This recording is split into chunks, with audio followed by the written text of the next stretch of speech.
Sup nerds, I'm Tom. I'm Wes. We can all agree that the final season of Game of Thrones kind of sucked. But this game doesn't! So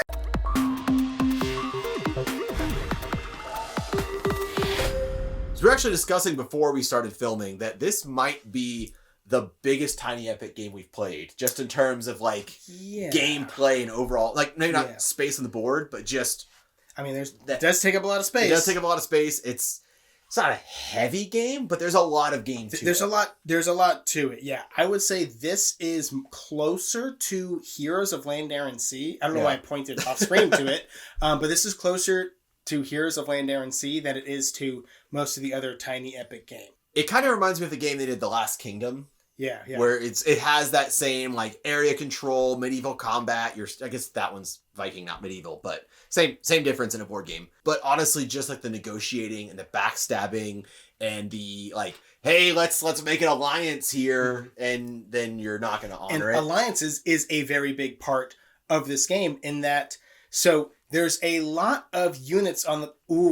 Not to compare it to more games, but I also played a War of Whispers recently, where you don't control any of the units on the board. You just have allegiances to it. This you do control starting out your house, but then you can gain allegiances to the other sort of NPC factions on the board that can really swing things around. And this is an area control game where areas are going to pass hands. They're going to change control all the time. So the area of control part of the game is actually fairly straightforward and simple. But what really makes it interesting is the alliances in the game, because there's all the NPC factions like Tom mentioned, and there's several different ways to gain or take their allegiance from either your opponents or by just taking it from them.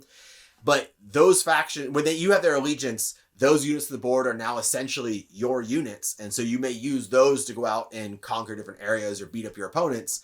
But if your opponents somehow turn their allegiance to their side, all of a sudden, what was your army is now your enemy's army. And that may either put you in a really bad place because you had your people all intermixed. And so now you've got this conflict where maybe you had this side of the board controlled and now they're all your enemy.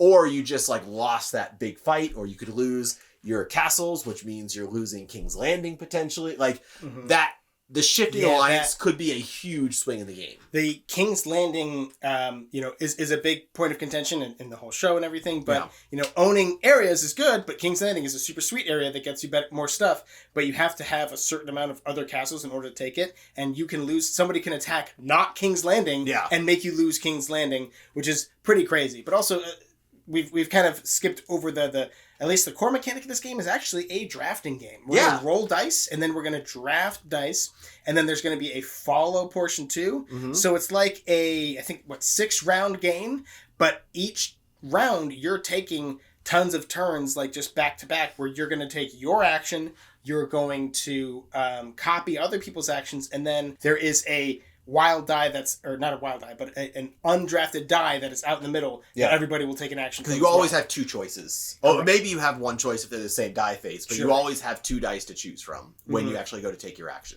But then this game is also very card driven. So one of the actions that you can do is to play cards. Oh, I just grabbed solo cards. The cards are multi-use. You can use them in battle. You can use them to gain allies and stuff. But a big part of them is you can, one of the actions on the die is you can just straight up do whatever the card says, play it for its text, which can be pretty huge, which take an attack that's, not adjacent to you on the board and get extra attack for it. Or if this, and it can be very conditional. If there's a hero alone in a space, right? You can just go fuck them up. No, this game is really fun. It's really backstabby. We had points in the game where you're very much I'm going to come attack you. And you're like, why are you attacking me? Attack Tom. Look, if you attack Tom, I promise I won't attack you this turn. I won't. I'm not going to do it. And then it comes to your turn and you're like, I gotta do it. I did warn you not to trust me. I gotta say that is probably, if I have some negatives, that probably is there's some people who just will hate this, who will just be who won't be able to take that. You know what I mean? It is indicative of this type of game to middle finger in your face to your friends. It's a massively antagonistic game. Absolutely. That is the point of the game, is to beat up on your buddies, to break alliances, to piss people off, and to try to conquer Middle-earth. But hey, look, I mean, it's okay. Like, hey, if you can't take the heat, don't film videos in a garage in Florida. If we have to point out negatives, I'm going to point out the negative that I think we've pointed out in any Tiny Epic review we've ever done. Yeah. And it's that this game, I don't say it deserves it, but this game could have been a full-size game. This could have been in the Heroes of Land, Air, and Sea style box.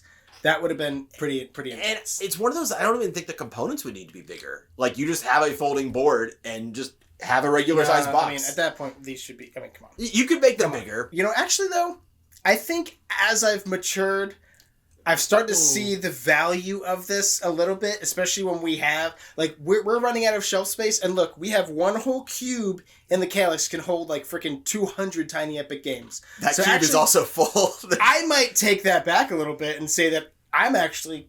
You're starting to appreciate the Tiny Epic size box? It's starting to grow on me, especially since I've just given up on, like, bagging things and we just dump everything in there. I think it's totally worth it. I wish they'd at least gone with the Tiny Epic Dungeons, the new taller box. Yeah. Like, that would have been a little bit nice. If they had thought of it back then when they thought of it later, you know, cool. But that is such a minor complaint for a absolutely fantastic game. You should pick one up. There will be a purchase link down in the description. You can also get the expansion for it. You can get the hero pack to have more minis on the board. Get all of it. And while you're down there, we also have a link for Game Toppers. It's what we're filming on right here. They are the sponsor of Neverboard Gaming. They've been our sponsor for at least 5 years. They're absolutely fantastic. Berkey is the best. Check him out. You should also subscribe to our channel so you'll never be bored. Boom. You play the Game of Thrones. You live or you play. What? All right, we'll get through this. We'll get through this. Yep. You know, you just talked about alliances. I'll say. Well, I haven't gotten to the point I was trying to. Oh, okay, sure, fine. Right. Oh, I just kept fucking up over and over again. God.